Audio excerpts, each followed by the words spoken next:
Hello, everybody. Welcome back to an episode of Funjelah. On this episode, I have my friend Camille Guaty is joining us. And you may have seen her on the movie Gotta Kick It Up, on Prison Break. You may have seen her recurring role on The Rookie. That's my mom's favorite show. She really loved her in that. You may have seen her in Scorpion. She's a talented actress. She has a new movie coming out, Harold and the Purple Crayon. Comes out in August, so you can check her out in that. And on this episode, we jump into gratitude and how she is grateful for her journey into motherhood using an egg donor. We talk about her gratitude for being in this entertainment industry, consistently working at a time when there's not much work happening, and so much more. It's just filled with such goodness and gratitude. So come take a listen to my conversation with Camille Guaty. Hello, everyone, and welcome back to another episode of Funjelah. This time, I have a guest, you guys. Please welcome my homegirl, Camille Guaty. Hello. The crowd goes wild. Please, thank you, everybody. Yes. Thank you so much. Yes. Please sit down. You guys sit down, no, please. Honestly, yeah, please. Camille, I've known you for so long now. This is wild. You started in the industry before me because I would be watching you on TV and be like, ooh, I'm gonna be an actress too.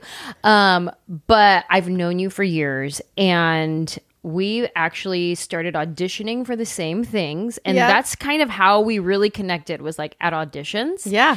And I have a picture, and I know you've seen it because I think we send it to each other every time it comes up in our memories. We're like, hey, remember when we were young? Look at our skin. Glowing babies. It's this picture of us at an audition, and it's me, you, Angelique Cabral, Nadine Velasquez, right? Yeah, and I think that's it, right? Yeah, this was like back in the day. I remember the caption was like, if there's an audition for Latina, guarantee we will all be there.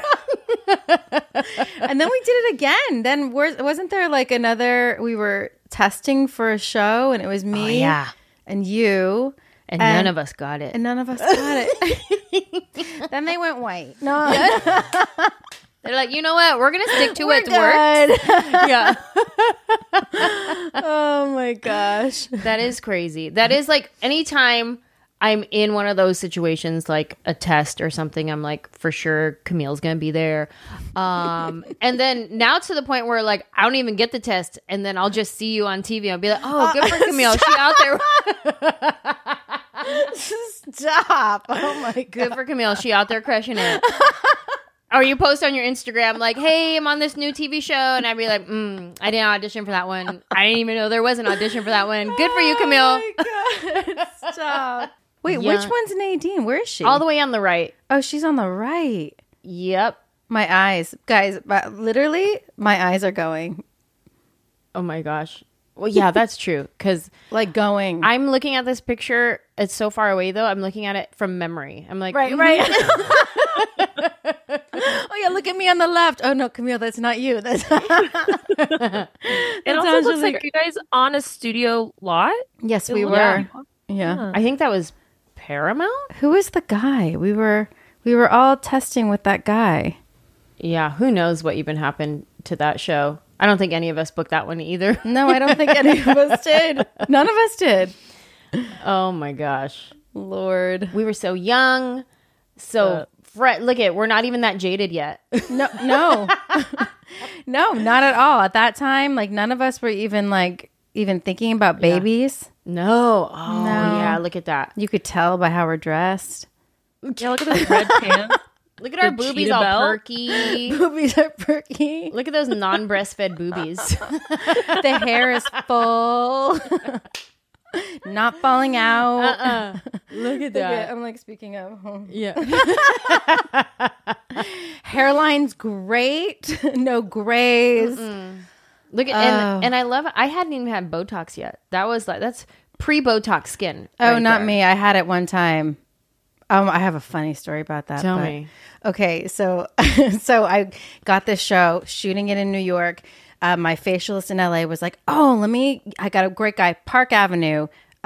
plastic surgeon. I'm like, oh, okay. So I go to him. He starts marking up my face. I'm like, hey, just letting you know, I'm an actress. Like, this is the first time I've done this. I need to move my face. And he's like, yeah, no, this is my first rodeo, honey. I'm like, okay, $1,000. No, I paid. Oh my God.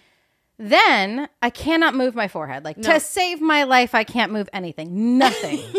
And I kid you not, I can find this for you because no one's going to believe me. But in the script, it says, it was with Bobby Cannavale and Sarah Paulson, who are amazingly talented actors. Yeah. And it was the first day. I didn't even have a line. I just had to, it says, Lita turns the corner and with a furrowed brow. No. And this is day one of this series. And they worked all day. This is the last shot of the day. And they're like, hey, Camille, we're going to stay for your eye line. And I was like, oh, guys, no, you don't have to. Please. It's been a really long day for you. Please go home. And they're like, Camille, it's going to take what? Like one take? Just, we're going to stay. And I was like, okay. Oh, no. So I turned the corner and I'm like... And they're like, the director's like, cut. So you look a little angry. And I was like, that's what they say. They say you look angry. And he's like, can we just do it again? Like, just like, inquisitive. And I was like, yeah, sure, of course. And they do it again. And they're like, cut. Okay, you look surprised. And I was like, that's the other thing they say is you look surprised. So I was just like, 7 takes. They were like, at the end, they were like, we got it. And yeah, tail between my legs. Didn't say goodbye to anybody. I was so mortified. I had to tell everybody eventually. I'm like, I got this thing called Botox. This is brand new thing. I'm sure none of you have ever heard of it. And I can't move my forehead. Like, at all. Not even like, no. I was like, this sucks. I would have led with that. I would have been like, okay, listen. I know in the scene it says furrowed brow. How do you feel about a furrowed lip? Can we do pouty lips?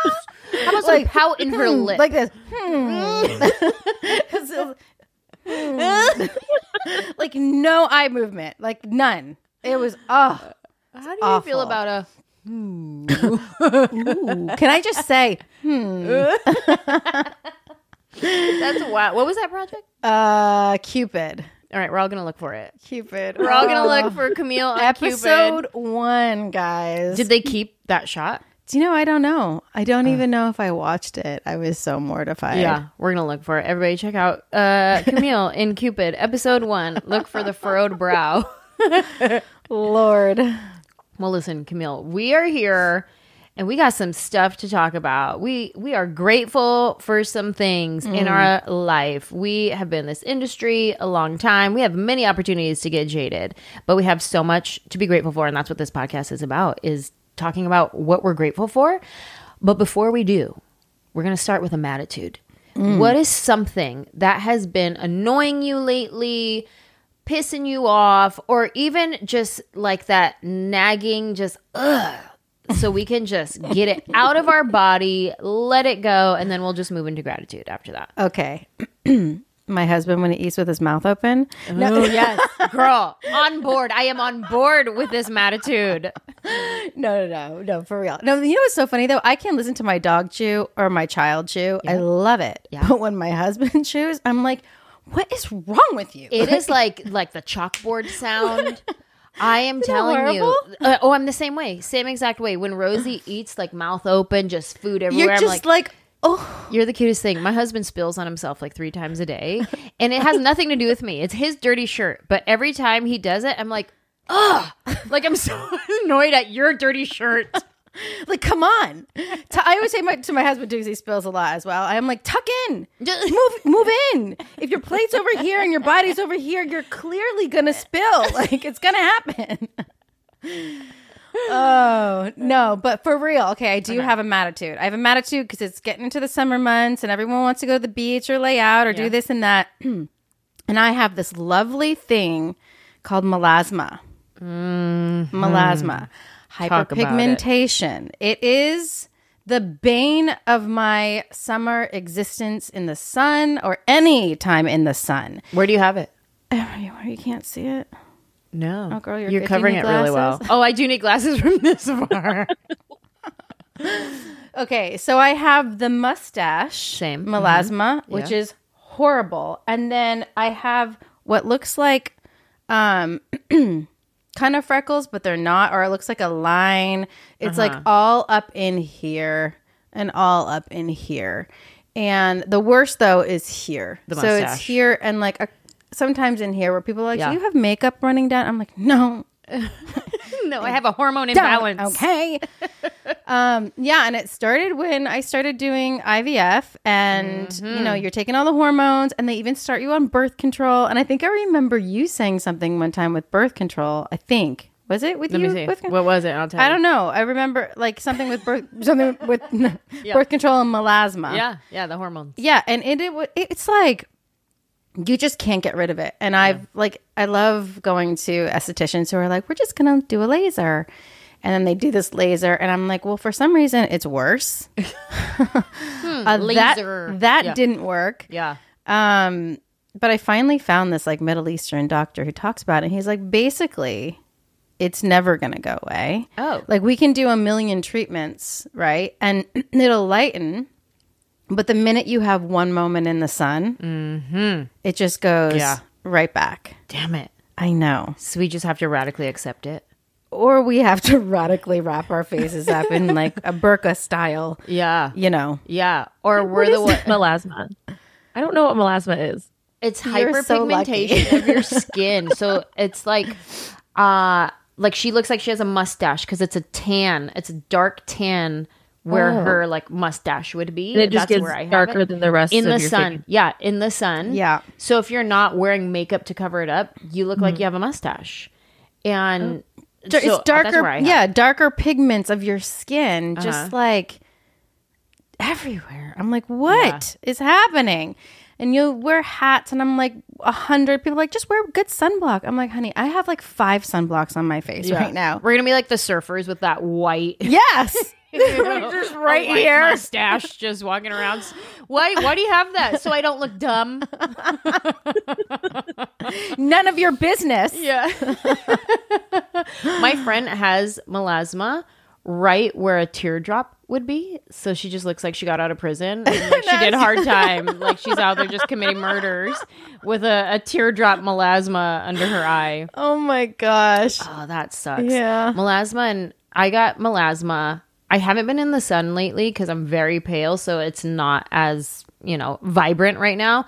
But my rosacea. Oh, yeah. Girl. That too. You got rosacea too? Yes. Oh, the rosacea is the one where I'm just like, I radically accept that I am just rosy cheeks, but really it has a lot to do with my gut, I think, and like health. Like if I'm not eating like super clean, then my rosacea flares up. I think it has a lot to do with that. That's me not being a doctor, just take it. TikToking. That's me TikToking. But I think you're right, because it may have to do with inflammation. Yeah, that's what it is. Right, like autoimmune stuff.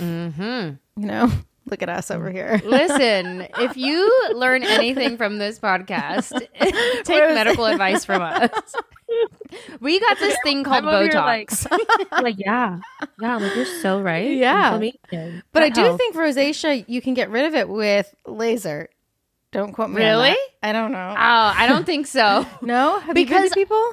Because, okay, the hyperpigmentation, that's like the tan of the skin, but the rosacea is inflamed. So I feel like if you laser it, you're going to inflame it more.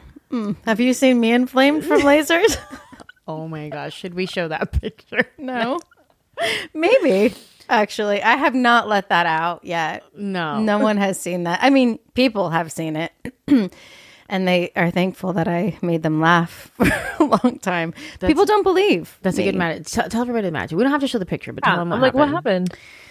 So in trying to get rid of my hyperpigmentation, and also it tightens the skin at the same time, I was getting this laser done. And what happens to me is my skin reacts. I figured this out. It reacts as if I have a burn. And with burns, your body creates fluid underneath the surface. When I tell you, I look like probably like a shallow Hal. Like there's a face in there somewhere. It's right in the middle. And my face blew up like a Cabbage Patch doll. My husband was like, you look like a Cabbage Patch Kid. And I was like, I know. Just and I would walk and my face would move, like jiggle from the liquid that was in it. It was trying to heal you. Yeah, it was not good. Oh, no. And I thought, oh, it's not going to happen, because I've done this twice, guys. Like, I'm like, oh, it's not going to happen this time. Cut to 10 p.m. and I'm like, here she is. Oh no. When you sent me that picture, Camille and I were chatting and she was telling me about it. I was like, no way. She goes, no, I'm going to send you a picture. And I'm like, okay, yeah, send it. She goes, okay, but you have to delete it immediately. And I was like, oh my God, send me this picture. I am so intrigued. It really was like those movies, like that scene where like Will Smith has that allergic reaction to the shrimp in that one movie with Eva Mendes. Hitch. I forget what it's called. Yeah. Yes, Hitch. It really did look like that. And I was like, oh, should you go to the hospital? You're like, no, I'm fine. And I was like, no, I think you might want to go to the hospital. You're like, no, I'm good. Trust me, this is my second time I've done this. I was like, Camille, stop doing this. She was so scared that she was like, is this the treatment that you did? Because I want to make sure I never do this. Then I was going to get ready to Write do a that down for treatment. And I was like, let me check with Camille first to make sure this is not Like, what she this did. is not what you did, right? Like, no. And by the way, I'm in the like 1 percentile of this happening to people. Like, people were like, I'm going to do this. I want to do this to you because I think I can do it where it's not going to happen. I'm like, oh, okay. Go for it. Let's try. It's free? Okay, go for it. It's free. Sponsorship? Try it. Okay. But if I blow up, I'm not posting it. Yeah, wild. Well, those are some really good attitudes. Yeah. Yeah. I am on board with all of those, from the husbands not knowing how to eat properly to faces blowing up. We got to deal with a lot. Yeah, we do. Camille. Right? It's aging, man. I'm so glad we let that out of our body. But let's move into gratitude and let's just raise our vibration to that highest frequency, because that's what gratitude does. We just raise our vibration to the highest frequency, and then we just go out there and we manifest good stuff by talking about all the good stuff in our life already. So what are some things in life that you are grateful for? Gosh, there is so much, right? One, I am grateful that I'm a mother. That was a very hard journey for me, as you know. And Tell people a little bit about your process. Yeah, so I didn't think I was going to have an issue getting pregnant. And at 38, I started trying. Of course, I thought I was pregnant like the first time we did it. You're like, oh, I think I feel nauseous, babe. No, no, I'm not kidding. I was 10 days late. I'm never late. My boobs were big and I was like, I'm amazing. Like, I'm pregnant. This happened so quick. And no, it didn't work. Got my, all the things that happened didn't work. So that kept on happening. And I was like, oh, shoot. Okay. So I ended up having to do 4 years of IVF treatments. That it's like IUIs and drugs, like all sorts of drugs, and traveling my husband because I was on a show, like all this stuff happening. Could not get pregnant. Transferred 22 of my own embryos. Nothing took. And we finally decided to go the donor egg route because my eggs were the ones that weren't working. And we did. That was also not simple and easy, but we got one embryo from using 2 donors. We got one embryo, and that one golden embryo is my little boy. Oh, and we love him. And we love him to death. He is How old is he now? He's 4. And so I am eternally grateful for the egg donor, for the community that has come with egg donation. And, it's something that when, I came out in truth of saying my story, which I didn't have to. Right. And I always say there's a thing between secrecy and privacy. And I could have chosen the privacy route and not said anything. But then at the same time, I remember seeing, People magazine and everything with these actresses getting pregnant. And I was like, I wonder how many of them have had issues and no one's talking about it. Yeah. And I felt just connected to sharing in celebration of the path that we chose and the path that we're on. And it doesn't come without trials and tribulations, because there's a lot that we have to navigate. Yeah. But we did it, and there's such a stigma with it. And I decided to talk about it, to kind of try to erase the stigma, to try to pave the way for the future of my child and other parents that are also choosing egg donor or sperm donor.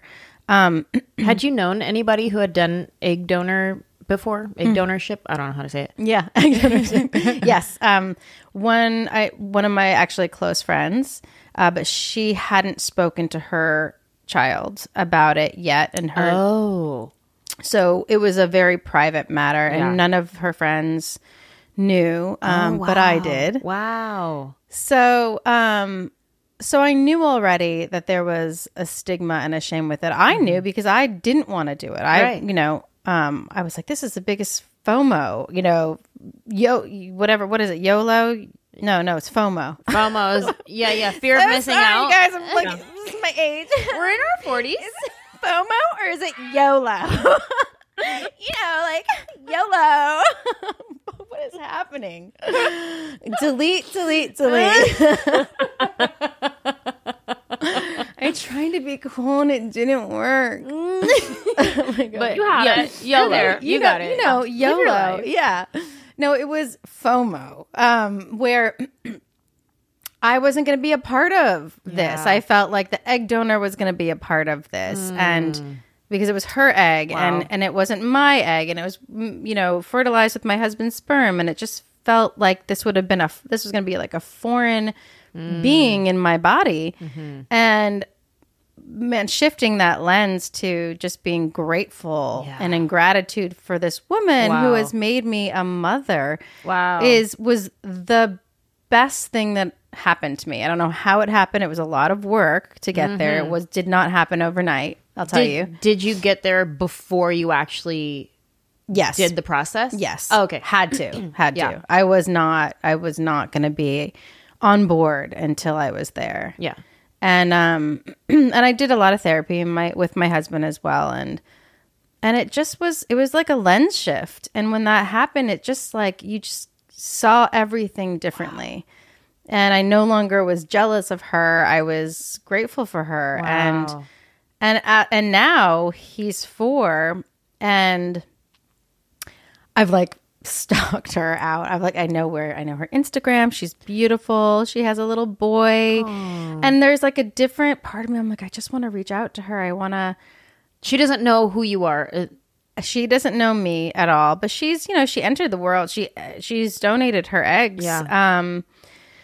So she understands all of this, and she probably wants no part of. I have no idea. But the thing that happens when you stand in gratitude in this situation is you start to become less fearful of her, of what that means, of what, because strangers or people that don't know, that aren't educated in what this is, say, oh, well, the mother. And I was like, yes, me. Me, I'm the present. Mom. Yes. My mom even said it. Yeah. Well, the mother. And I said, well, no.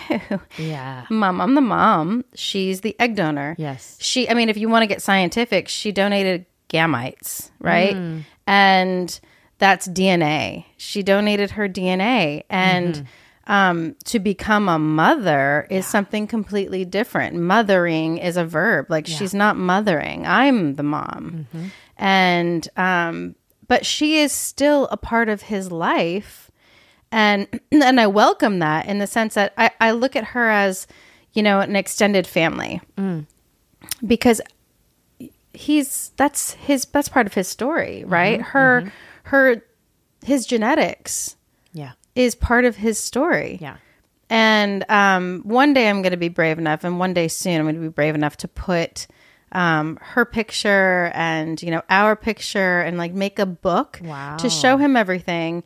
Her parents, maybe her boy, because her boy is technically, if we're going to get technical about everything, it is his half sibling. Yeah. That's true. And if he ever does one of them little DNA tests, he's one gonna day, find he's gonna find out. Yeah. So it's important. The responsibility that comes with choosing this path is a big one. And I'm learning more about it every day, and being open has been very helpful, and the community that I'm a part of has been very helpful. Do you, when you choose to go the donor route, do these women have like a don't ever contact me thing, or sure, you can contact me, I would love to see where my eggs went? Is that a thing? Yes. So it's called anonymous or disclosed or non-disclosed or anonymous and non-anonymous. But here's the thing that's happening, that's changing for the better. Okay. It's been anonymous has been like the thing for a very long time. And this is a business, really. And if you're going to look at it as a business, the fertility companies know that young parents coming in having issues with fertility are most likely going to want anonymous because they're, you know, they haven't told anybody yet, or they don't know if they're going to tell anybody. But if we're really going to be responsible about this, that has to change. And there has to be anonymous donation. Like there has to be disclosed for the future of our children. We need to know medical history. Yeah. That's very important. Yeah. And this isn't, you know, this is something that we're choosing to do. And there are a lot of clinics now that are strictly open donation. And they have this thing where you choose your donor, and you can also like donate, like if you choose a donor and you don't use all like the eggs, like she can keep her eggs as well. There's like there's a lot of fun new things that are happening that make more sense, where then you meet your donor beforehand. Whoa. You guys get to like familiarize yourself with each other. Have a conversation. So it becomes more of like a family. And you're doing not a favor, but I think the value of what you're doing becomes higher. Yeah, that's cool. And it's more important. Yeah. You know, and it takes away, I think it does take away that stigma of this being, you know, I think you understand it more, that this is, you're giving the egg and this is for the family. Yeah. Yeah. And I think that does position it in a place to go through this process with gratitude for women who are choosing this. Like if it is an open thing, it's not so shameful. It's not so secretive. It's not so, well, I don't know who they are. I can't really whatever. But they're like, no, I'm here. Let's talk about it. I'm so grateful that I get to help you, that I get to help you be a mom. Like what a gift. Yeah. What a gift. Because I thought about too, because I remember I called you when we were starting to try to have kids, and all the doctor appointments were like, hey, this might not be for you. And then I reached out to you and I was like, hey, so egg donorship. I know. Like, I remember. I was like, I thought you were joking. I was like, wait, are you for real? Yeah. I was like, tell me more about it, because I was like, I don't know if I want to do that. All the thoughts that you were thinking, like I just started like thinking like, I don't know if let me talk to Camille. Let me like, you know, figure this out if this is really a path that I want to walk down. So I feel like that open dialogue about it really does position you to be like, wow, what a gift these women are giving. Because I'm like, would I ever be able to give my eggs to, you know, donate to someone? And I would be like, I don't know that I could. I don't know that I could think of like my DNA is out there somewhere and there's like a little child that like looks like me or whatever. And I never knew about them. Like, I don't know if I could do it. And then at the same time, thinking about what a gift you've given someone. I don't know. It's a different side. It's a different side of the coin. Yeah. For me. That's wild. Yeah. I think it's a super important one. And I see as the industry is changing, it is, I think it's going to make it so much better for the future of the kids growing up, because now what you're seeing is a lot of, they call DCPs, donor conceived adults, DCA, donor FOMO. Yeah, FOMO. YOLO. Donor conceived adults, where they weren't told until later on in their life.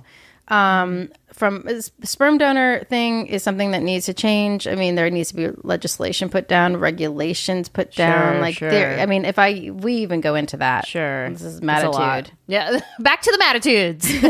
Matitude. Well, that's amazing. Let's keep it going. What else? What else are we grateful for? Okay. Well, like along with the being a mom, actually I was speaking to somebody today. He's a doctor, and he was like, gosh, you're like one of the only people I know. I have like 80 people that are actors, and you're one of the only ones that's like working right now. And I was like, huh? He's like, yeah. So I was like, oh, okay. Yeah. Let's be grateful for work. Yes, honey. I mean, it has been, this business is so hard. And it's just, there's so many ups and downs and valleys. And, when the ball is rolling, it's like you don't want to stop. You got to keep on going. And it has been something that I've been so grateful for. But then again, it's just been very challenging because as a mom, and I know you know this because you started touring too, it's like being a mom and working on location, like how does that work? Yeah. And so you were just filming your show, was it HBO? Yes, HBO Max. I don't know what they want to call it now. Max something. On the go.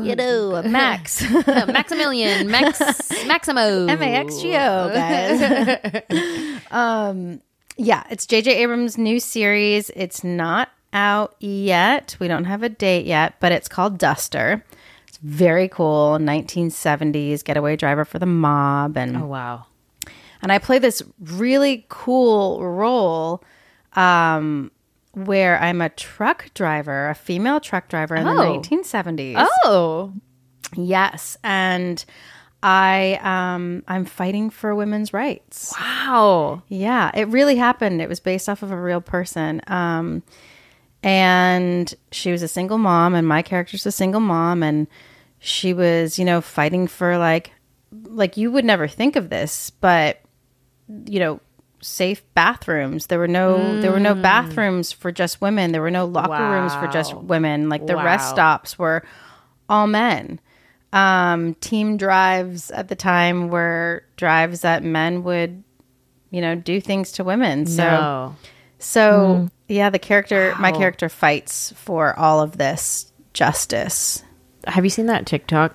Danielle, have you seen it? Where the one girl, she's talking about, if I could go back in time to the woman who was fighting for women's right to work, I would just tell her, shut the fuck up.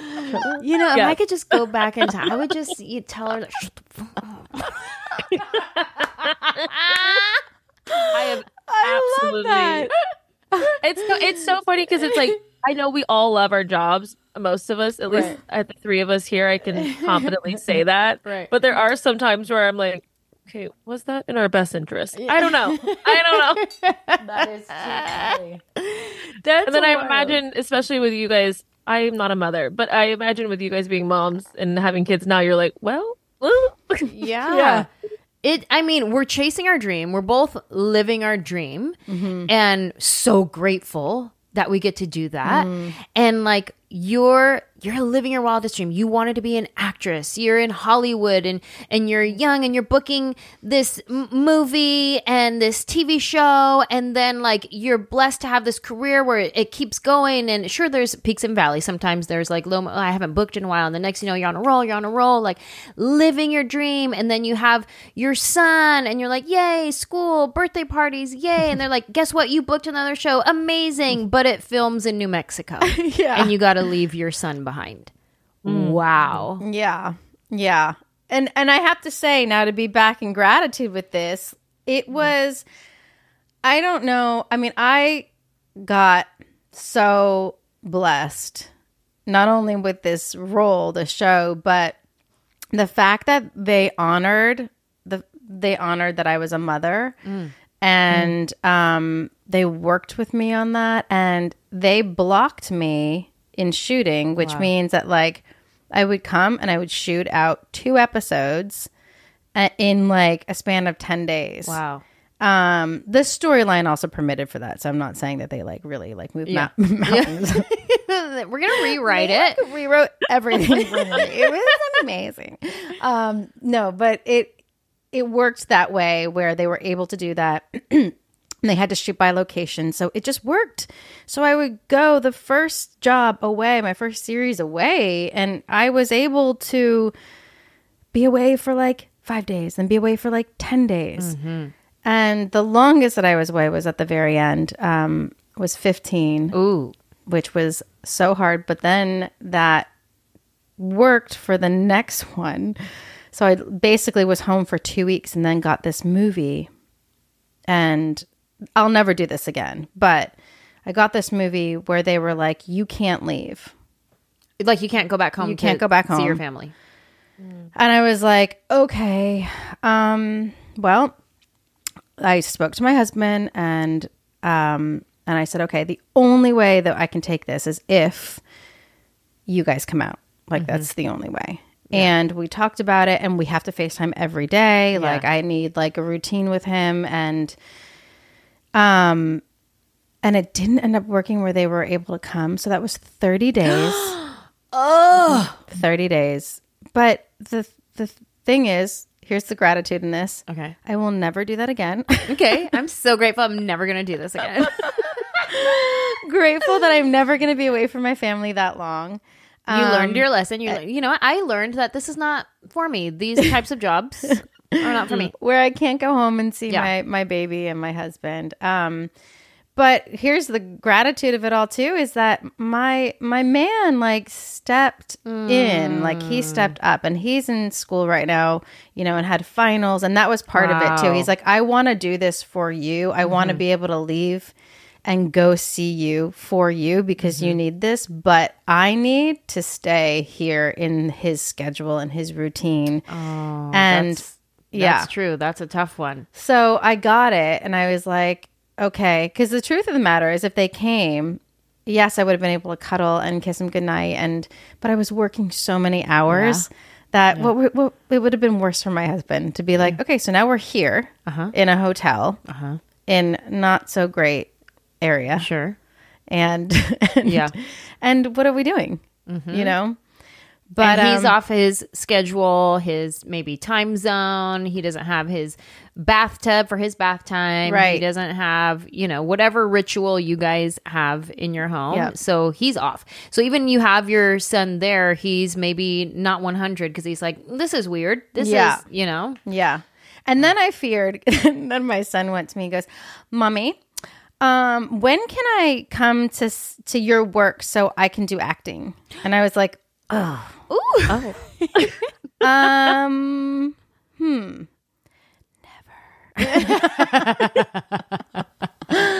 Oh, he's so funny. He really wants to do it. He's like, he wants. Has he ever been on set with you to see like an action? No. So but he does it to me. He's so, and he's been doing this for years, and he's literally, okay, I need you to go over there. I need you to walk from there to here, hold this a certain way. And then when you get here, you have to say this line. I said, okay. And then he goes, action. And so I'll do it. And he's like, oh, no, you have to say it like this. Like, like he wants me to say it where it goes. Even when I'm reading books, he's like, you're reading it wrong. You have to read it like this. Oh my God, he's a director. Yeah, he's totally a director. So that I'm okay with, actually. I'm okay with the directing. But I mean, when he's directing me 24/7 in play, it's like start from the beginning. And I was like, oh my gosh. And then I start filming it because I was like, I'm messing this up. Like, I can't get it right. Can you give me a line read, son? Please. Tell me exactly how you want me to do it. Oh my gosh. So he wants to be in the entertainment industry. I don't He's like, know. when can I come be an actor? He wants to. I mean, he's just saying all of these things because who knows why. But I mean, his parents are artists. I know.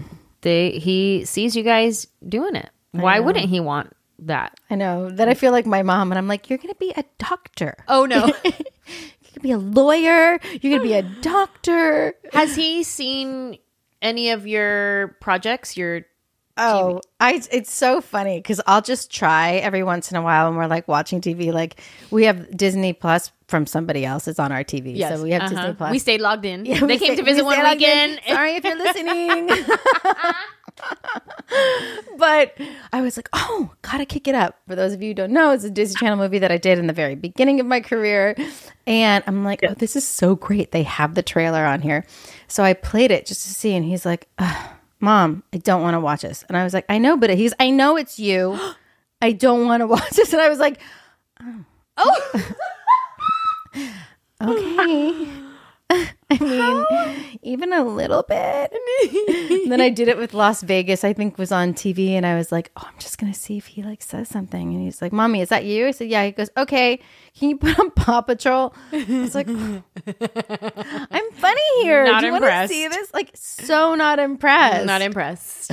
No, not at all. He's like, Mom, how come you can't be like my friend's mom? And they go to an office and like he thinks it's so cool. It's like, I think the one that I think he will be impressed with is Harold and the Purple Crayon. That's the one. Because he has the book. And so in the book, there's this police officer and he knows I'm a police officer in it. And so he's like, Mommy, is that you? And I was like, yeah. And he's like, oh, that he thinks is cool. Oh, that's special. Yeah. That's really cool. I can't wait for the day that Rosie can see me on stage doing stand-up, to see me on TV. I remember my friends' kids, the first time they saw me, I think it was Alvin and the Chipmunks or something, who I was in that movie with Zachary Levi, and you're in Harold and the Purple Crayon with Zachary Levi. So they were watching the movie, and my friend calls me and tells me, because she's like in the other room and the kids are in the living room watching the movie, and then all of a sudden her son goes, Mom, Auntie is in the TV. And she's like, what? Auntie is in the TV. Like they could not understand like what was happening. That is adorable. And I have so many other, I remember a little girl telling me one day, I think it was, again, Alvin and the Chipmunks, and like, I saw you in the Chipmunks. Like, oh, you did? And he's like, yeah, did you see me? Oh, like they don't understand the like TV, the magic, like what's happening. And I was just funny. Like, I remember looking to her mom and being like, how do you want me to answer? You want me to go with this, or do you want me to tell the truth? Like, how are we approaching this situation here? But I cannot wait for the day when Rosie can see her mom crushing it. Oh, you know what I mean? Yeah. Like that's definitely something that when I'm struggling with leaving home, like how you just said, you got to leave and go to chase your dream. You got to leave your son behind, your husband behind, your routine behind, your comfort behind, your bed, your favorite grocery store, your favorite restaurant. You got to leave it all behind so you can go be on location. I got to leave it all behind so I can go be on the road. There's certain things like when I have a hard time and I'm like, ugh, I don't want to do this. Maybe I should think of like something else. I don't want to be leaving. Then I think of when Rosie gets to see me doing what I do, walking in my power, walking in this light, being able to touch people's lives in a way that not everybody gets to do. And she gets to see that and be like, whoa, you know, like those are the kind of things that keep me doing what I wake up at 4 a.m. to get to the airport and all of that. That's very cool. That's something that I'm grateful for sure. I love that. And I think too, it's interesting because like kids have their own personalities too. I have a feeling she's going to love it and she's going to love you and seeing you, where like Morrison really is a kid who's just like, all right, Mom, on to the next. When can I do that? Yeah. But it is like their personalities of that. But I do agree with you and having that, like we are doing this for them, you know, and I think one day he will. It just depends on the Yeah, role. when he sees Harold in the Purple Crayon, he's gonna be like, "Oh, that's gonna my be it." mom." That's amazing. We have Well, motherhood. I'm upset that he was not into Gotta Kick It Up because that was a very formative movie in my youth. Oh, Okay. yay. Si se puede. Sí se puede, exactly. All through high school. So we gotta work on that. We're going to work on it. Get with it, Morrison. Hello. Maybe when he's into girls. Yeah, then then he'll like it. Then he'll be like, Yeah. Mom, let's watch your movie again. I want to see those girls in the cheerleading outfits. Okay, so we have motherhood. Mm-hmm. We have chasing our dreams, being able to do what we get to do. What else? What else are we grateful for today? Oh my gosh, what else am I grateful for today? I just saw my family. And it's so interesting. My mom just turned 70. And Wow. isn't it weird to see, you just get this weird feeling to see your parents like getting older. Mm-hmm. And you have that, I'm never like this mortality. Is that, I know what you're saying. I'm always that person. Okay. You're never that person. I'm always that person. Oh, really? Oh my God. I have friends that are like that too. Yeah, that you have that. I don't have that. Where you like feel that Amazing. sense of like Be grateful for that. yeah. Yes, I am grateful for that. But it's starting to creep in. It's starting to creep in. I used to get it with my dog actually. Okay. Like, oh, he's gonna die crossing the road, or and then I got it with Morrison sometimes, like if he's in the hands of somebody else. But I started to get it with my parents, where like, wow, this is like life is not forever, and we have to like cherish these moments that we have and celebrate together, and create memories. Memories. That's one thing that I've been. It's time, actually. If you're going to break it down, it's actually time. Giving time. And even like going back to work, being away for work and coming back, it's giving time, right? Not just my body being there in the presence of my family, but actually like putting my phone down, putting work down, and giving time and conversation and an ear listening to the other person. Yeah. And really connecting. And that's something that I'm starting to realize a lot more, especially when you go away and you come back. Like, how big does Rosie look when it's only been like a week or something, right? Uh-huh. Yep. Like everything has changed. She's and then like a I'll big get girl. a FaceTime and they're like, "Oh, look, she's saying this new thing now." I'm like, "No, don't say it until I get back." It's like time goes by so fast. Yeah.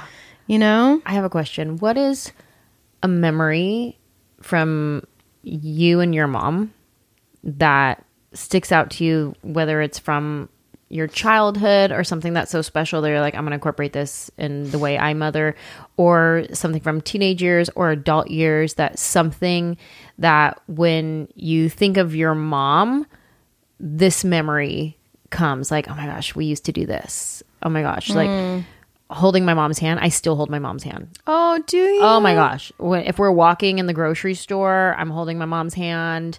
If like anywhere, I always hold my mom. Sitting down next to her, I'll hold my mom's hand. Just Oh, that's so amazing. I love holding my mom's hand. I don't.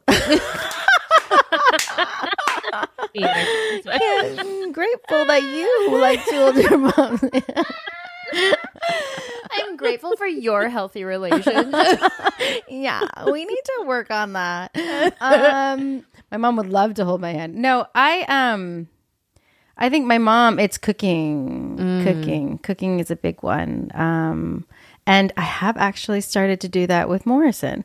I'm like, like the other day, and he gets so happy when he does it too, as my husband's like such a helicopter. He's like, you're giving him a real knife. I said, yeah, I'm gonna. He has his kid knife. So I'm like, it's really hard for him to cut the zucchini with the kid knife. So I am right here and we are watching, but I'm going to let him, if I feel like it's going to get dangerous, I can step in, but I need to like let him do it where we're not just like all the time. Yeah. But yeah, I've definitely cooking with my mom, and then bringing that to the kitchen with Morrison it's been very, I think it's healthy. Yeah. And it's building memories. Yes. you know? Definitely. Was something your mom cooked growing up? Oh gosh, she was such a good cook. Except I hated what I hated. Yeah. Matitude? Matitude was this Chinese chicken salad that she would make on like Fridays or something when she just didn't want to cook anymore.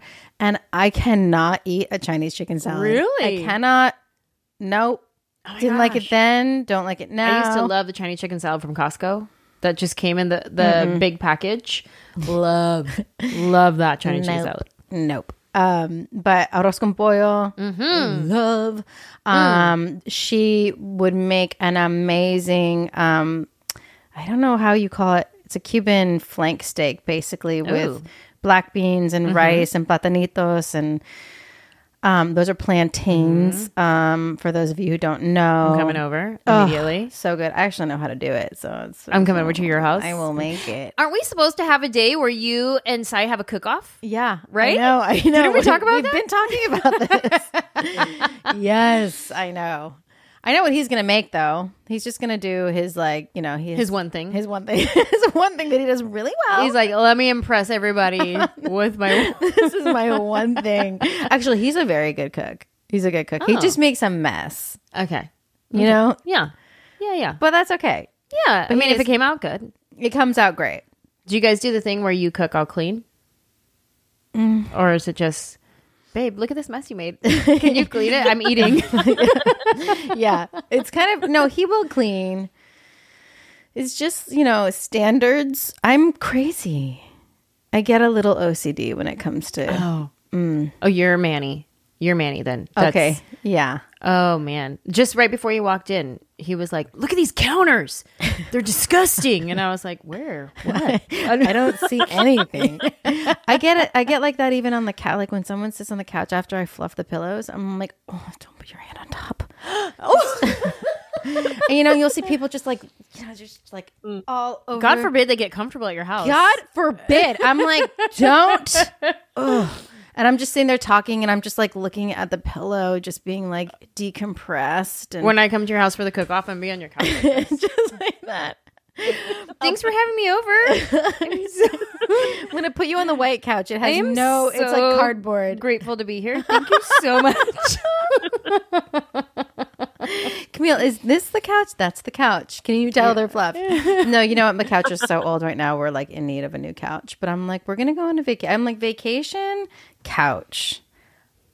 This is a thing. Yeah. I mean, I would choose couch because yes. And then I had the thought of, well, when you die, you're not going to take any of this with you, right? No. But the memories will live forever.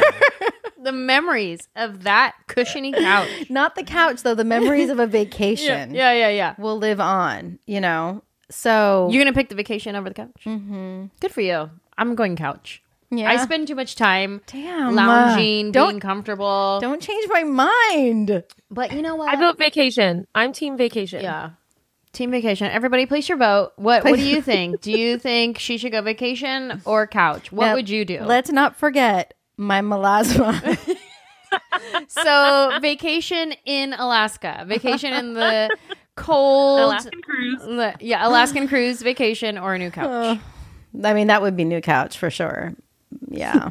Yeah, same. Yeah. Yeah. Girlfriend, thank you so much for coming and being on my podcast. Thank you for having me. Talking about all the things that we're grateful for. Yeah. And these are some really powerful tools that I've used in my journey with mental health, from, journaling and getting it out to my breathing techniques that I've learned, different supplements that I've taken. But gratitude is really the easiest one, the quickest one. It's free and it immediately shifts my perspective. It shifts my mood. Even what you were saying, to bring it back to when you were going through your journey with the egg donor, and once you shifted your perspective into gratitude for it, how everything changed. Yep. In your life. Everything changed in that journey and in that process. Yep. That is how powerful gratitude is. And that is why I wanted to do this podcast, to share that with anybody who's listening, and to bring people on to share that with the listeners, and also just for you in your own body to remind yourself of all the amazing things that you got to experience, that you have in your life, and to just let that gratitude sit within you and take it wherever you're going for the rest of the day, that you get to just like float in this like place of gratitude. I love that. I really do. I love that. You are amazing for doing this. And I'm grateful. Thank you so much. I was so grateful to be here. Thank you so much. And I am. I'm going to carry this. And all these reminders. They're reminders is what it really is, right? Because we know. Yeah. We do know. Oh, yeah. But that's the thing, is becomes sometimes being grateful is just like, oh, yeah. Well, we know I'm grateful for that. But like when you say it out loud, when you write it down, it does bring it to the surface. Like when you told me, you invited me to do this, I started thinking, and that's when I said time. I'm grateful for time. Time is really important, and that just starts thinking, that changes my perspective and how I talk to my husband. It changes my perspective when my mom calls. Am I going to get annoyed with her? Or am I going to like just be, and open with her and receiving what she has to say? And so much. So I thank you for allowing me to have this experience with you, and now I get to bring this to Trader Joe's with me. Yeah. Really quick, tell everybody when they can see Harold and the Purple Crayon and anything else you have coming up that you want to tell everybody about. Well, Harold and the Purple Crayon is going to get a theatrical release on August 2nd. Very excited for that. Bring your kiddos. It's a super sweet, fun movie for the whole family. And Duster, we don't know when that's coming out, but you can look for it on HBO Max. Yes. Thank you so much. Thank you, everybody, for watching and listening, and we'll catch you on the next episode of Funjelah. Bye. Bye. Bye.